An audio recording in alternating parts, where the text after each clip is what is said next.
இன்றைக்கி நான் மகாராஷ்டிரா ஸ்பெஷல் வடி குழம்பு செய்ய போகிறேங்க. அதுக்கு வேண்டிய மசாலாங்க. இந்த வடி குழம்பு எங்கள் கேஸ்ட்டில் ரொம்ப ரொம்ப ஃபேமஸ்ஸு. உங்களுக்கு கல்யாணத்துக்கு கல்யாண இது தாலி நம்ம புடவையெல்லாம் வச்சு கும்பிட்றோம், சுமங்கலி பூஜை, அதுக்கும் இந்த குழம்பு பண்ணுவோம். மற்ற இந்த மகாலய அமாவாசை கூட இந்த குழம்பு, அப்புறம் கடிங்கிற நம்ம மோர் குழம்பு அதுவும் செஞ்சு இது கண்டிப்பாக நாங்கள் கட்டாயம் செய்யணும். இது செஞ்சு தான் நாங்கள் பூஜையெல்லாம் பண்ணுறது.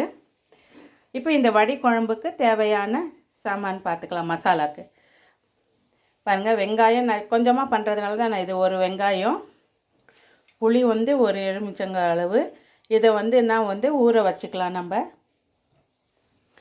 இப்போ மசாலாவுக்கு தேவையான பாருங்கள், வெங்காயம், ஒரு தக்காளி, கொத்தமல்லி, பாருங்கள் ஒரு பாதி தேங்காய், பாதினா ஒரு மூடி தேங்காயில் பாதி, பூண்டு ஒரு பூண்டு, ஒரு சின்ன பீஸ் இஞ்சி, இவ்வளையும் இப்போ நம்ம எண்ணெய் விட்டு நம்ம வதக்கிக்கணுங்க. நல்லா நம்ம வதக்கிக்கணும்.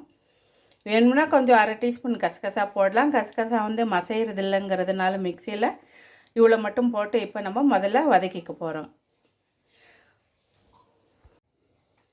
எண்ணெய் காஞ்சிடுச்சு. கடாயில் 2 ஸ்பூன் எண்ணெய் விட்டுருக்கேன். எண்ணெய் காஞ்சிடுச்சு. வெங்காயம், பூண்டு, தக்காளி,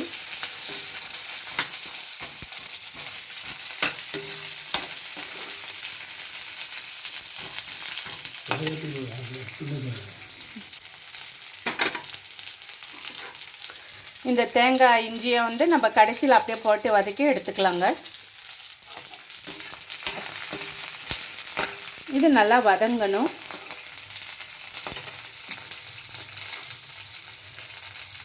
கடைசியில் நம்ம இந்த கொத்தமல்லி சேர்த்துக்கலாம். குழம்பு தாளிக்கிறதுக்கு கரம் மசாலா சேர்க்கணும். அப்படி கரம் மசாலா இல்லைனாக்கா பட்டை, லவங்கம், ஒரு 1/4 டீஸ்பூன் சோம்பு, இந்த மசாலா அரைக்கும் போதே போட்டு அரைச்சிக்கணும்.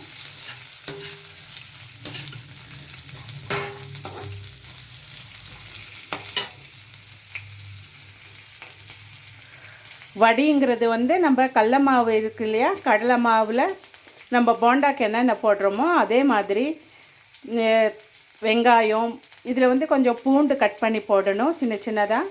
அதே மாதிரி தேங்காயை சின்ன சின்ன பல்லாம் நம்ம கட் பண்ணி போடணும்.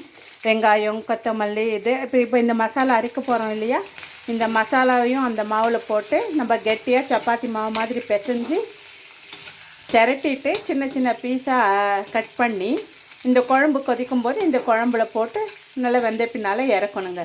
இதைத்தான் நாங்கள் வடிங்கிறது. இது ரொம்ப ஸ்பெஷல். இது ட்ரெடிஷ்னல் டிஷ். இதுக்கு நாங்கள் தெளிச்சிங்கிற ரொட்டி தான் செஞ்சு செய்கிறது இது கூட சாப்பிட்றதுக்கு. அப்படி தெளிச்செல்லாம் இப்போ அவ்வளோவா யாரும் லைக் பண்ணுறது இல்லைங்கிறதுனால பூரி செஞ்சு சாப்பிட்டுடுறாங்க.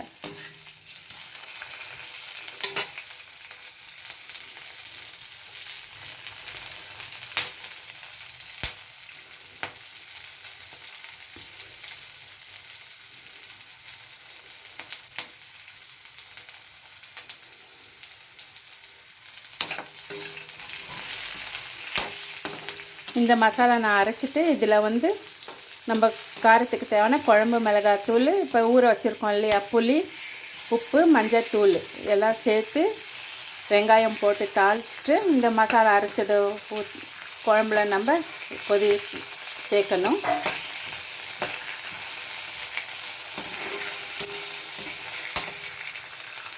இதுக்கு நான் ஒரு 2 டீஸ்பூன் குழம்பு மிளகாத்தூள் போடுறேங்க.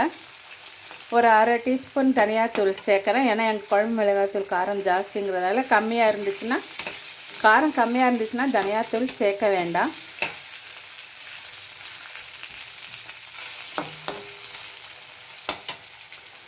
நல்லா வதங்கணும்.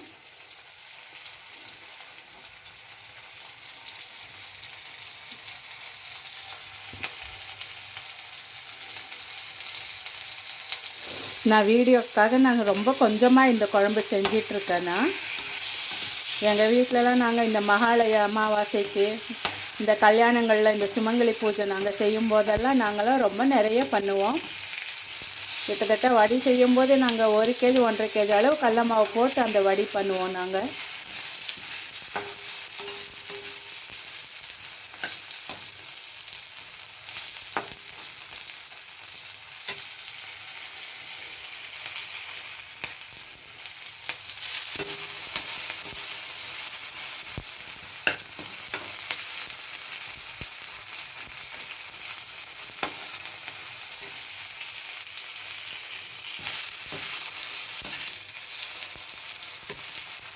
பாருங்கள் நல்லா வதங்கிடுச்சு.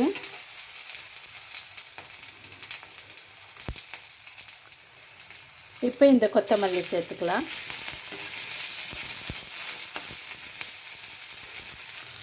அப்புறம் இந்த தேங்காய் இஞ்சி இதையும் சேர்த்துக்கிட்டு இப்போ நம்ம மிக்சியில் போட்டு அரைச்சிக்க போகிறோம்.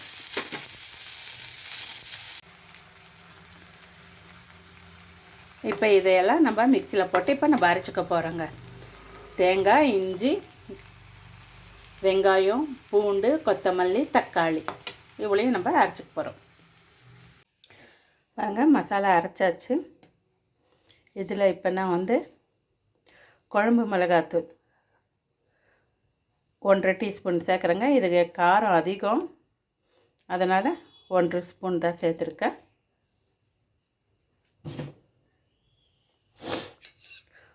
புளி கரைச்சி வச்சுருக்கோம். இதில் வந்து பாதி புளி போடுறேன்னா, இது வந்து நம்ம அந்த வடை பண்ணுறோம்ல கடல மாவு, அதுக்கு இது சேர்க்கணும். பாதி அளவு புளி சேர்த்தாச்சு. மஞ்சத்தூள் 1/4 டீஸ்பூன் சேர்த்துருக்கேன்.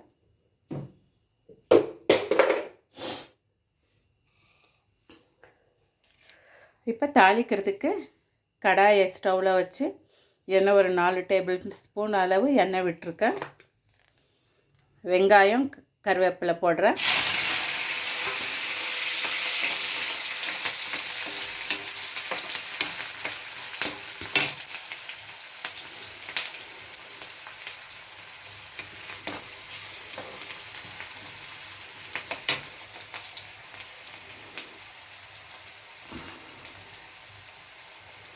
கரம் மசாலா தூள் இது ஒரு 1/2 டீஸ்பூன் போடுறேங்க. இது வந்து வீட்டிலே பண்ணுது.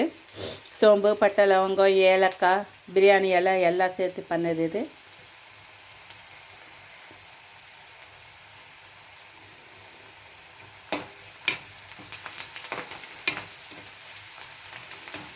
வெங்காயம் கொஞ்சம் நல்லா பொன்னிறமாக ஆனவுடனே நம்ம இதை அரைச்சி நம்ம கலந்து வச்சுருக்கோம்ல மசாலா, இதை நம்ம ஊற்றி நல்லா கொதிக்க வைக்கலாம்.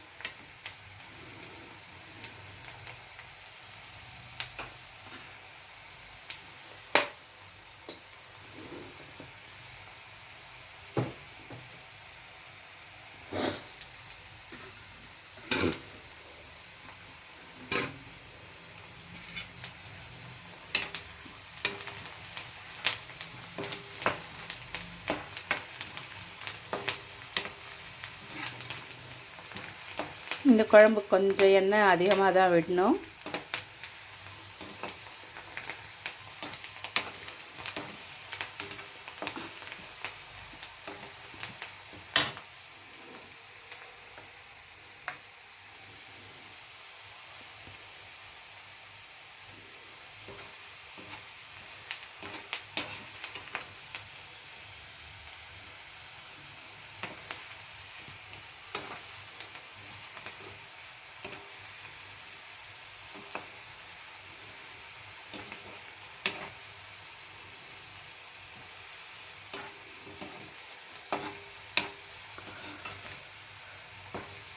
அதனால் நல்லா வதங்கிடுச்சு. இப்போ நாம் இந்த மசாலாவை சேர்க்க போகிறேன்.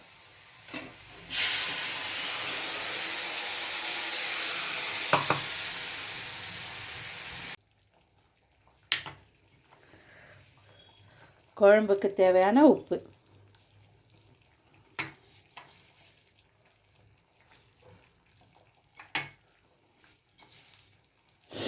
சேர்த்து குழம்பு இது கொஞ்சம் தண்ணியாக வைக்கணுங்க. நம்ம அந்த கடல மாவு நம்ம பிசைஞ்சு நம்ம சின்ன சின்ன பீஸாக நம்ம அறுத்து போடும்போது குழம்பு இன்னும் ரொம்ப கெட்டியாகிடும்.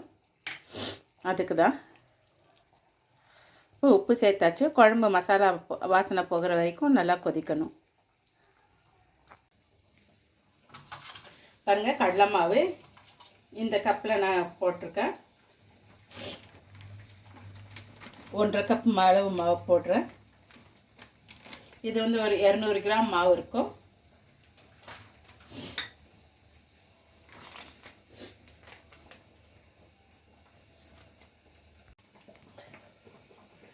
பாருங்கள், இந்த கடலை மாவில் 1/4 டீஸ்பூன் வெறும் மிளகாத்தூள் போட்டேன்.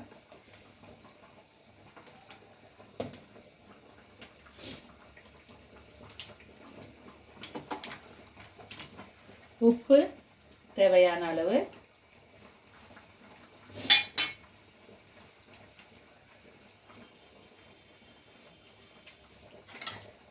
இப்போ இந்த குழம்பு கொதிச்சிட்ருக்கு இல்லையா, இதிலேருந்து ஒரு அரை கரண்டி குழம்ப இதுக்கு மசாலாவில் சேர்க்கணுங்க. இந்த கடலை மாவில் இதுலேயும் புளிப்பெல்லாம் இருக்கு இல்லையா, இந்த மாதிரி தான் இது சேர்க்கணும். அப்புறம் புளி கொஞ்சம் ஒரு 2 டீஸ்பூன் அளவு.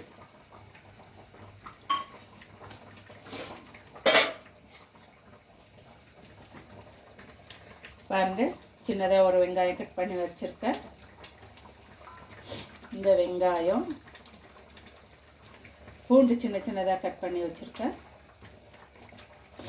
தேங்காய் அரை முடியில் பாதி, இதுவும் சின்ன சின்ன பீஸாக தான் கட் பண்ணியிருக்கேன். அப்புறம் வந்து கொத்தமல்லி இலை, இதையும் கட் பண்ணி வச்சுருக்கேன். எல்லாம் போட்டு நம்ம கெட்டியாக நம்ம சப்பாத்தி மாவு மாதிரி நம்ம பிசையணும்.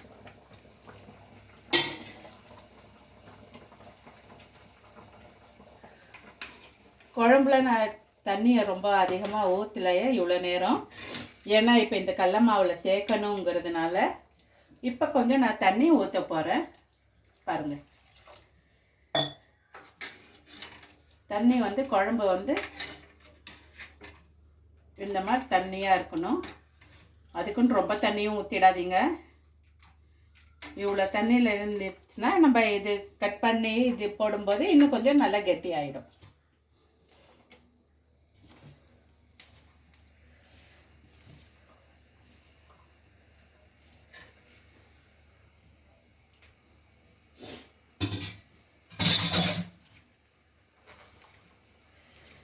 பாருங்கள், இந்த மாதிரி தான் பிசையணும்.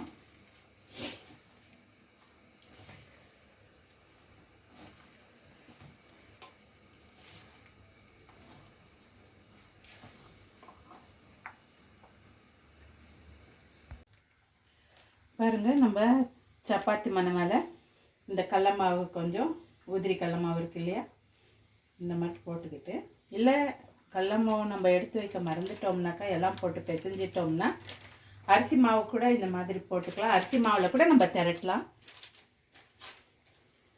பாருங்க, இப்போ நம்ம பிசைஞ்சு வச்சுருக்கோம்ல, இதை வந்து நம்ம திரட்டணும்.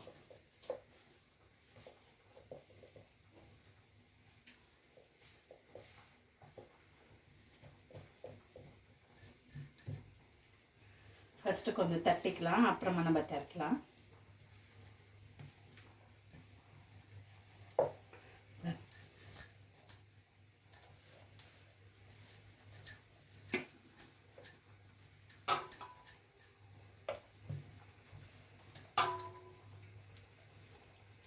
ரொம்ப மெலிசாவும் வரக்கூடாதுங்க, அதே மாதிரி ரொம்ப மோட்டாவும் இருக்கக்கூடாது.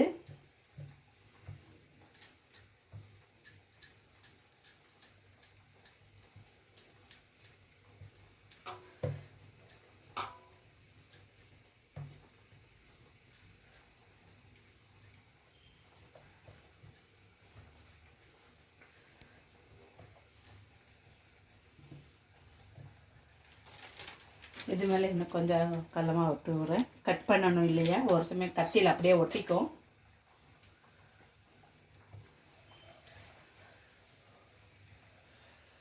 குழம்பு பாருங்கள் கொதிச்சிட்ருக்கு.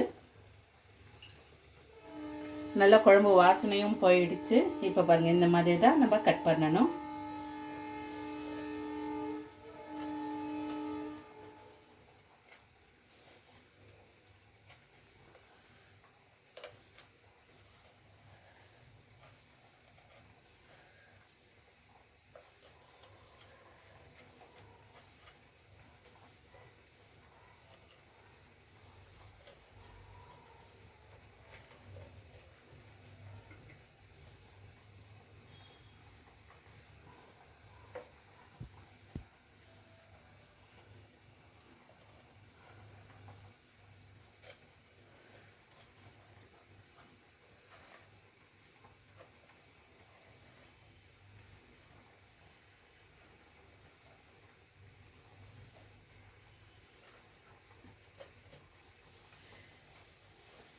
நான் சொன்ன மாதிரி இதெல்லாம் எங்கள் கல்யாணத்தில் சுமங்கலி பூஜையில் நம்ம மகாலய அமாவாசையில் இதெல்லாம் இந்த மோர் குழம்பு, மோர் குழம்பு நாங்கள் வந்து கடின்னு சொல்லுவோம். மோர் குழம்பு, இந்த வடி கடின்னு சொல்கிறது நாங்கள். இது ரெண்டும் கண்டிப்பாக நாங்கள் செஞ்சே ஆகணும். பாருங்கள், கட் பண்ணிட்டோம். குழம்பு எப்போவுமே இந்த மாதிரி நல்லா கொதிச்சிட்ருக்கணும். மசாலா வாசனையெல்லாம் போயிடுச்சு குழம்புல. பாருங்கள், இவ்வளோ தண்ணியாக இருக்கு குழம்பு. இப்படி திட்டமாக இருந்தால் போதும். இதே இந்த கடலமாவு இப்போ இது போட்டோம்னா இன்னும் ரொம்ப கெட்டியாகிடும். பாருங்கள், அப்படியே நம்ம கொஜ்ஜு மாதிரி ஆகிடும் கடைசியில். அதனால தான் கொஞ்சம் தண்ணியாக வைக்கும்போதே கொஞ்சம் தண்ணி கொஞ்சம் அதிகமாக சேர்த்து வச்சிடுறது. ஒவ்வொரு சமயம் இந்த மாதிரி கொதித்து கொஞ்சம் கெட்டி ஆகிடும்.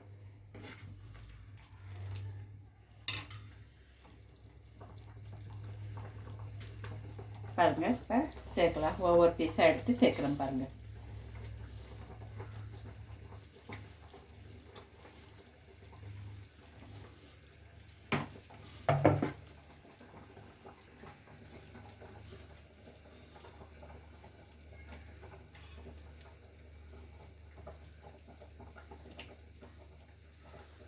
நம்ம திரட்டுறதுக்கு ஒரு சமயம் கடல மாவு எடுத்து வைக்க மறந்துட்டோம்னா ஒரு சமயம் பிசையும் போது என்ன பண்ணுவோம், ஞாபகம் இல்லாமல் எல்லா மாவும் போட்டு பிசைஞ்சிடுவோம்.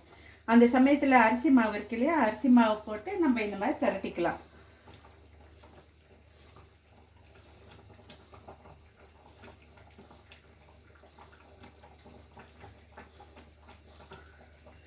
குழம்பு மட்டும் இந்த மாதிரி நல்லா கொதிக்கணுங்க. கொதிக்காமல் இருந்துடுச்சுன்னா உங்களுக்கு இதெல்லாம் கரைஞ்சிடும். நம்ம பருப்பு உருண்டை குழம்பு எப்படி கரைஞ்சிடுதுங்கிறோம் அந்த மாதிரி தான்.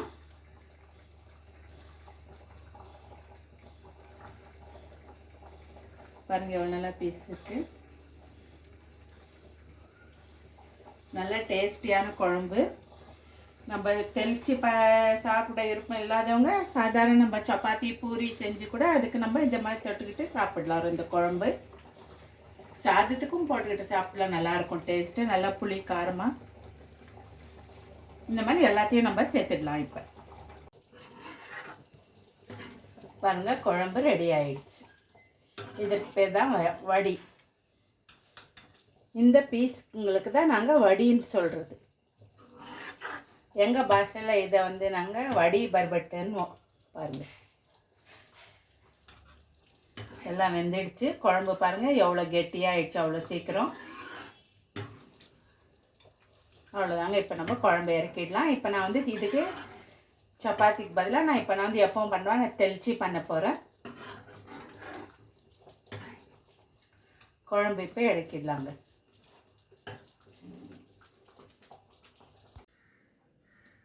இது பாருங்கள் தெளிச்சு. இதுக்கு நான் வந்து கோதுமை மாவு நம்ம சப்பாத்தி மாவை விட கொஞ்சம் இலக்காய் பிசைஞ்சு வச்சுருக்கேன். இது வந்து அரிசி மாவு நம்ம கொழுக்கட்டைக்கு பண்ணுறோம்ல, அந்த மாதிரி களி மாதிரி கிளறி பாருங்கள். ஃபஸ்ட்டே நான் ரெடி பண்ணி வச்சிட்டேன், உருண்டை பண்ணி. இந்த மாவு இவ்வளோ இலக்காய் இருந்தால் தான் உங்களுக்கு எக்ஸ்பெண்ட் ஆகும். நம்ம சப்பாத்தி இது உள்ளார வச்சு திரட்டும் போது பாருங்கள், இந்த அரிசி மாவு உள்ளார வச்சு இந்த மாதிரி பண்ணி நம்ம ரொட்டி திரட்ட போகிறோம். இது ஃபஸ்ட்டே நான் வீடியோ போட்டிருக்கேன்னா, இப்போ இன்னொரு தடவை சும்மா உங்களுக்கு ட்ரையல் மாதிரி காமிச்சிட்ருக்கேன். இப்போல்லாம் பெங்களூரில் இதெல்லாம் கல்யாணத்தில் இதை வந்து இப்போ வெயிட் போலிங்கிறாங்க. ஆனால் பசங்கள்லாம் இது வந்து அவ்வளோவா லைக் பண்ணுறது இல்லைங்க. வெறும் சப்பாத்தினா சாப்பிட்றாங்க, இதுன்னா சாப்பிட்றதில்ல. பாருங்கள், இந்த மாதிரி உள்ளார வச்சுட்டு இந்த மாதிரி நம்ம திரட்டி செய்யணும்.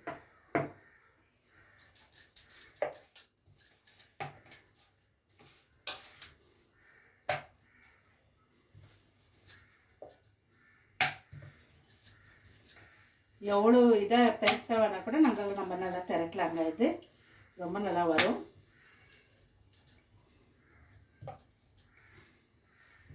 வடிக்கு இந்த தெளிச்சு தாங்க காம்பினேஷன். இப்போ இதெல்லாம் இவ்வளோ கஷ்டப்பட்டு மாவெல்லாம் வேக வச்சு செய்யறதில்ல ரொம்ப பேர். அதனால் என்ன பண்ணிடுறாங்க, பூரி பண்ணிடுறாங்க கல்யாணத்துலலாம். இப்போ எங்கள் கல்யாணத்துங்களில்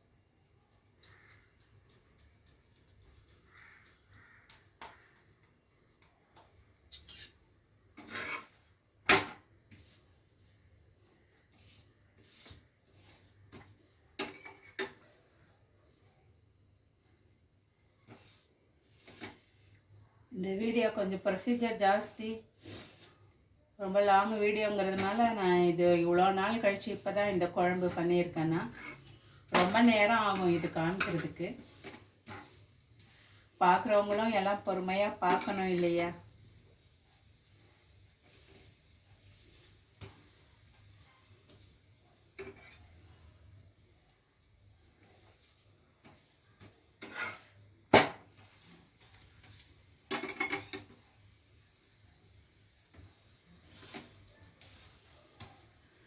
தெளிச்சு ரெடிங்க.